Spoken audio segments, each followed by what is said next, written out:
नमस्कार, the dirty politics में एक बार फिर से आपका स्वागत है। आज हम बात कर रहे हैं नारायण राणे की। नारायण राणे केंद्रीय मंत्री हैं और जिन्होंने हाल ही में जन आशीर्वाद यात्रा भी आयोजित की है। नारायण राणे की जन आशीर्वाद यात्रा की तैयारी लगभग 2 सप्ताह से की जा रही थी। भाजपा के स्थानीय नेतृत्व व कार्यकर्ता काफी उत्साहित नजर आ रहे थे। माहौल ऐसा था मानो चुनाव से पहले ही चुनाव जीतने का जश्न मनाया जा रहा हो। हर मोर्चे पर चप्पे चप्पे पर भाजपा के कट्टर कार्यकर्ता पूरी तरह से तैनात नजर आ रहे थे। जगह जगह पोस्टर व बैनरों से पूरे क्षेत्र को नारायण राणे में बना दिया गया था। किंतु नारायण राणे की भाजपा के हजारों कार्यकर्ताओं का आशीर्वाद नहीं लेना था। उन्हें भाजपा सिद्धांतों में भरोसा रखने वाली जनता का आशीर्वाद नहीं लेना था। उन्हें तो बहुजन विकास आघाड़ी के कार्यकर्ताओं व नेताओं का आशीर्वाद लेना था। उन बहुजन विकास आघाड़ी के कार्यकर्ताओं का आशीर्वाद लेना था जिन्होंने कुछ दिन पहले ही उनके पोस्टर सोशल मीडिया में प्रचारित कर उन्हें भगवान कहना शुरू कर दिया था। और हुआ भी ऐसे ही। नारायण राणे अपनी जन आशीर्वाद यात्रा के दौरान सैकड़ों हजारों भाजपा कार्यकर्ताओं का हुजूम लेकर सीधा बहुजन विकास आघाड़ी के प्रमुख हितेंद्र ठाकुर के गढ़ में जा पहुंचे। ठाकुर साहब का आशीर्वाद लेने और फिर आशीर्वाद लेकर बहुजन विकास आघाड़ी के उन भक्तों से भी मिले जो बहुजन विकास आघाड़ी में रहकर भी उन्हें भगवान का दर्जा देते हैं। इस स्थिति को देखकर ऐसा प्रतीत हो रहा था जैसे नारायण राणे की मंशा भाजपा कार्यकर्ताओं से मिलकर उनका हौसला बढ़ाने तथा उनका आशीर्वाद लेने की नहीं, बल्कि हितेंद्र ठाकुर का आशीर्वाद लेना ही उनकी एकमात्र मंशा थी। वहीं नारायण राणे की जन आशीर्वाद यात्रा के दौरान क्षेत्र की राजनीति में भी काफी हलचल मच गई और क्षेत्र की राजनीतिक स्थिति मौजूदा समय में किस तरह की है ये हम आपको एक कहानी के द्वारा बताते हैं। दिलावर नामक एक शासक जो अपनी विस्तारवादी नीति के लिए काफी मशहूर था, उसने एक बार एक राजा को आत्मसमर्पण करने के लिए कहा और जब राजा ने आत्मसमर्पण करने से मना कर दिया तो उसके किले को चारों ओर से घेर लिया गया। राजा काफी चिंतित था, अपने सैनिकों से मंत्रणा कर रहा था। तब सैनिकों ने कहा कि महाराज, अगर आप हमें एक अच्छा सेना नायक दें जो हमारा युद्ध में नेतृत्व कर सके और हमें बता सके कि किस रणनीति के तहत हमें युद्ध लड़ना है, क्योंकि देशभक्ति की भावना हमें कूट कूट के भरी है और हम योग्य हैं, सक्षम हैं, हर तरह के हथियारों का हम प्रयोग युद्ध में भली भांति कर सकते हैं। और सबसे बड़ी बात यह है कि देशभक्ति की भावना, आम जनता की रक्षा करने की जो भावना हम पे है वो किसी और सैनिकों में हो ही नहीं सकती।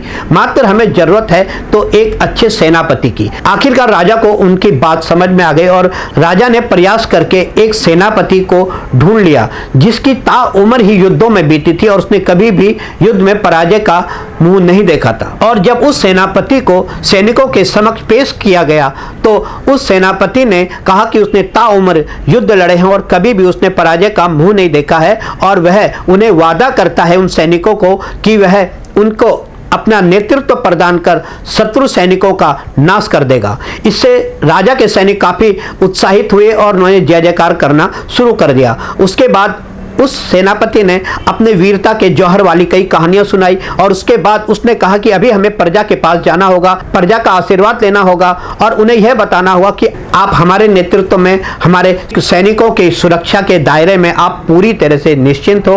और ऐसा ही कहकर के सेनापति ने सभी सैनिकों को लेकर राज्य का एक भ्रमण किया और सभी जनता से मिलकर उन्हें आश्वासन दिया कि अब आप सुरक्षित हो और हमारे नेतृत्व में आपको किसी भी तरह से भय की जरूरत नहीं है।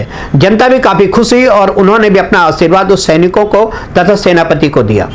और जब चक्कर लगाते हुए सेनापति सैनिकों को लेकर के राज्य के बाहर एक किनारे के सामने पहुंचा तब उसने सैनिकों को आदेश दिया कि सुरक्षा के द्वार खोल दिए जाएं। और ऐसा ही हुआ, सैनिकों ने सुरक्षा के द्वार खोल दिए। हालांकि सैनिक काफी अचंभित थे कि आखिर सेना नायक ऐसा क्यों कर रहे हैं। या तो उन्हें लग रहा है कि सभी सैनिक काफी जोश में हैं और इस समय उन्हें आक्रमण करने के लिए कहा जाएगा तो वह पूरी ताकत से शत्रु सैनिकों पर टूट पड़ेंगे और उनका नाश कर देंगे और विजय हमारी हो जाएगी।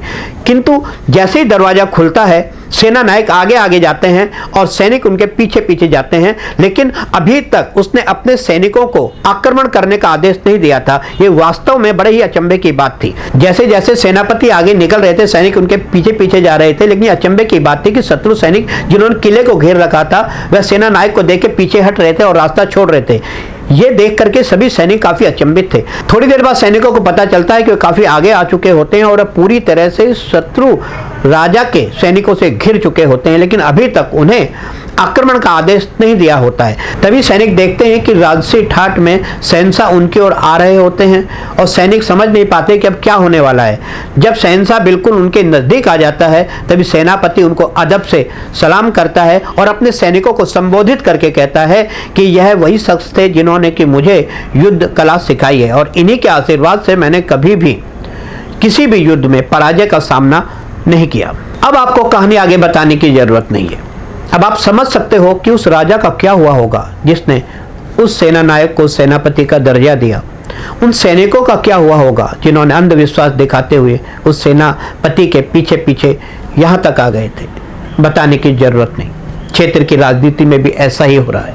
स्थानीय भारतीय जनता पार्टी जो बेहद निष्ठा व समर्पण से भाजपा के सिद्धांतों के आधार पर राजनीति करते हुए अपने आप को स्थापित कर चुके थे, उनके साथ भी शायद अब यही हो रहा है। जैसा कि आप जानते हो कि कोरोना काल की दूसरी लहर से पहले स्थानीय भारतीय जनता पार्टी को एकजुट करने के लिए व उनकी आंतरिक कलह को दूर करने के लिए विधायक प्रसाद लाड को चुनावी प्रभारी तथा भरत सिंह राजपूत को सह प्रभारी के रूप में नियुक्त किया गया था, जिससे कि भारतीय जनता पार्टी आगामी चुनावों में बेहतर प्रदर्शन कर सके और ऐसा हो भी रहा था। प्रसाद लाड अपने दोनों सह प्रभारियों के साथ भाजपा को एकजुट व मजबूत बनाने के लिए काफी बेहतर कार्य कर रहे थे, किंतु नारायण राणे की जन आशीर्वाद यात्रा ने सब चौपट कर दिया। कह सकते हैं कि नियुक्त किए गए चुनाव प्रभारियों की मेहनत पर भी पानी फिर गया था। नारायण राणे अपनी जन आशीर्वाद यात्रा के दौरान शायद यह भूल गए थे कि उन्हें खिलाफत किसकी करनी है। शिवसेना के खिलाफ वे ऐसे जहर उगल रहे थे जैसे वसई विरार में उनका मुकाबला सीधे तौर पर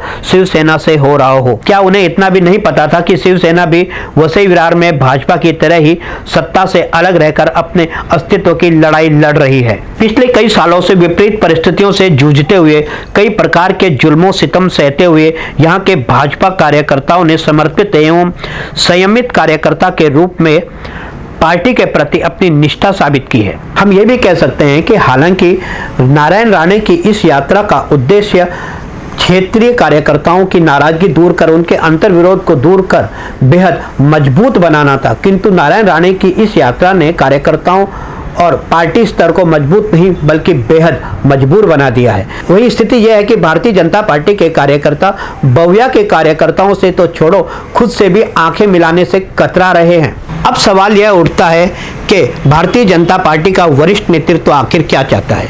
क्या सचमुच वहां का नेतृत्व वसई विरार शहर महानगर पालिका क्षेत्र में भारतीय जनता पार्टी के स्तर को मजबूत पायदान पर खड़ा रखना चाहता है, या वह चाहता है कि क्षेत्र की भारतीय जनता पार्टी का नेतृत्व सत्ताधारी पार्टियों के रहमो करम पर ही काम करे।